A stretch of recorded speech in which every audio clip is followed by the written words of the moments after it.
que estábamos hablando de la conducción. Digamos que la temperatura de la superficie de una placa es igual a la temperatura de superficie de otra, o de las adyacentes, digamos, como debe en este punto, ¿sí? Si ustedes se fijan, desde aquí viene la temperatura, hay una caída hasta este punto y continúa hasta este punto. ¿Cómo se comportaría el flujo de calor en esa unión? Digamos que el flujo atraviesa de manera uniforme esa unión. Sin embargo, en la realidad pues no ocurre, ¿cierto? Porque que dos placas sean perfectamente lisas, como se ve en esta parte, pues es un poco complicado. Si nosotros hacemos un zoom a las superficies, pues ¿qué vamos a encontrar? Prácticamente lo que vamos a encontrar son valles y crestas, ¿cierto? Crestas que pueden tener contacto, pero también vamos a encontrar valles que lo que hacen es formar colchones de un líquido, de un fluido, ¿no? Entonces, la transferencia en una interfaz en la vida real es diferente, no es perfecta como la veníamos trabajando. Hay una caída, como se aprecia en esta parte, hay una caída de temperatura, ¿cierto? Esta caída de temperatura, pues es la que queremos analizar a través de la resistencia por contacto. El calor que atraviesa esta, por ejemplo, en este caso, esta parte de aquí va a ser diferente al que atraviesa este punto, ¿cierto? Este punto de contacto. ¿Por qué? Pues prácticamente aquí tendríamos conducción y aquí en esta interfase, pues prácticamente podríamos tener convección, ¿cierto? En estas partes de aquí. Entonces, esta diferencia de temperatura, esta caída de temperatura aquí presenta una resistencia. Y a esa resistencia se le denomina resistencia térmica por contacto. ¿Sí? ¿Cómo la determinamos? Pues digamos que la determinamos de esta forma, ¿no? El calor transferido de manera total, digamos, a través de una interfase como esta, ¿a qué va a ser igual? Al calor por contacto, o sea, al calor de los puntos de contacto, ¿sí? Al calor transferido en esos puntos y al calor transferido en estos espacios o en las brechas, ¿no? Entonces, el calor total transferido estará determinado por la suma de esos dos calores, ¿sí? De manera análoga también lo podemos interpretar o organizar como la ley de enfriamiento de Newton, ¿no? Y podemos decir que el calor está dado por ¿qué? Está dado por una diferencia de temperatura en la interfase, por un área y por un coeficiente de transferencia de calor de esa interfase. HC la denominamos conductancia térmica por contacto, ¿sí? Y la determinamos ¿cómo? Mediante esta ecuación, ¿sí? Que simplemente esa ecuación es la organización de la ley de enfriamiento, ¿no? Donde tenemos que Q es igual a HC, que en este caso es la conductancia térmica por contacto, por el área y por una diferencia de temperatura en la interfase. Entonces, si nosotros despejamos de aquí HC, pues vamos a obtener esta expresión. ¿Listo? Digamos que los libros normalmente nos dan la conductancia térmica, o sea, nos dan el HC, ¿sí? Así lo encontramos. Pero es más fácil que lo veamos como la resistencia. Y la resistencia simplemente es el inverso de la conductancia, es 1 sobre la conductancia, ¿sí? La resistencia de contacto será igual a 1 sobre la conductancia.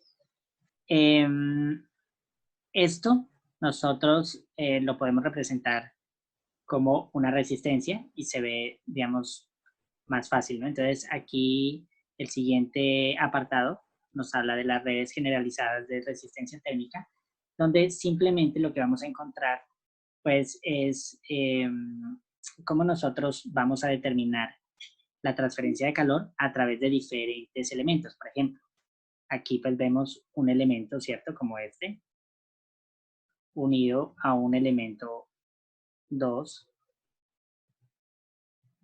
junto con un elemento 3, y este comportamiento o este elemento tendrá una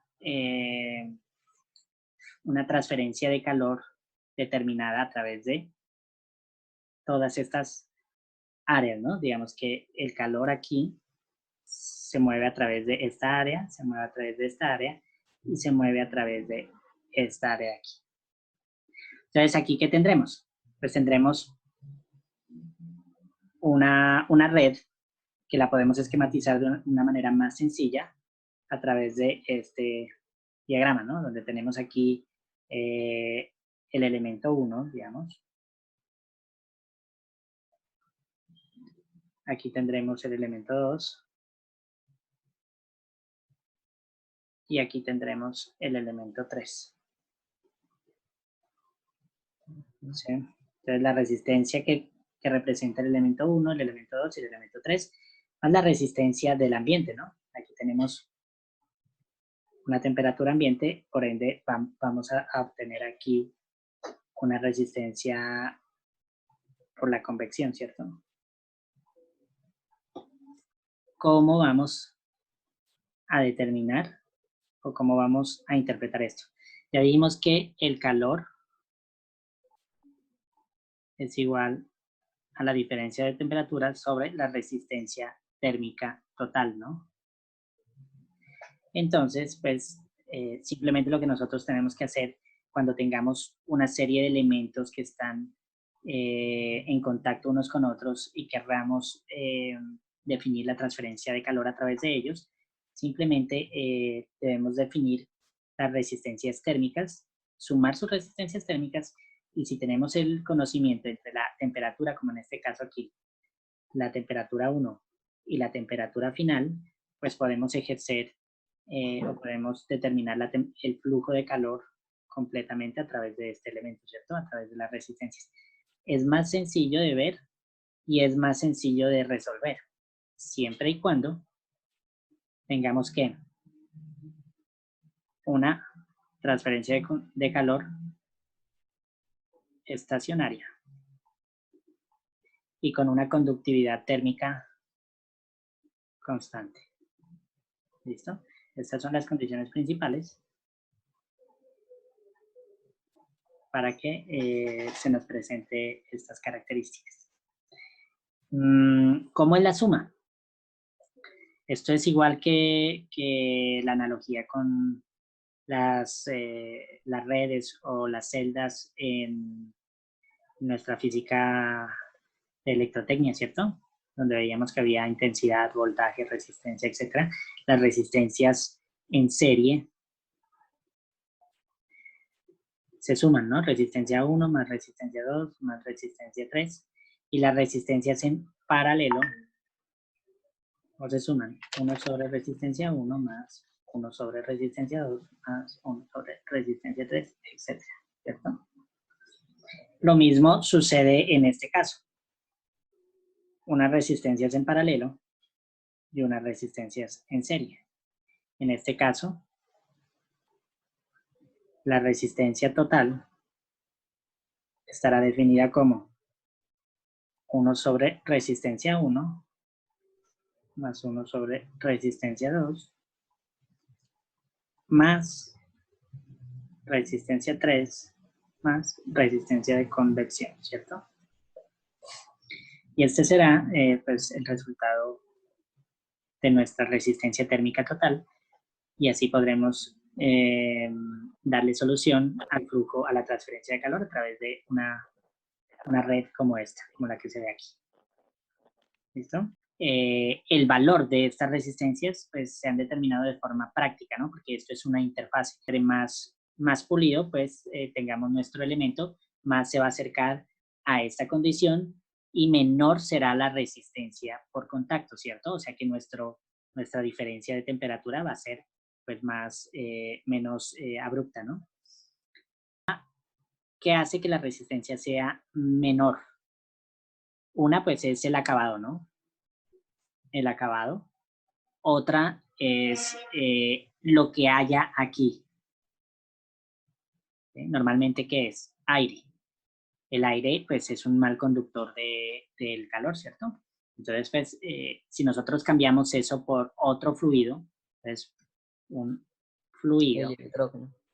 Exacto, como el nitrógeno, como el helio, mejora nuestra conductividad y reduce la resistencia, ¿sí? ¿Qué otra cosa? Podría ser una lámina, ¿no? Sí, Lámina o pasta térmica, ¿no? La pasta térmica, ¿qué va a hacer? Pues simplemente va a rellenar estos espacios, ¿sí? Y lo que va a hacer es mejorar la conducción de calor. Entonces hay elementos que pueden mejorar esta conducción. Esta conductancia, la conductancia, ¿cierto?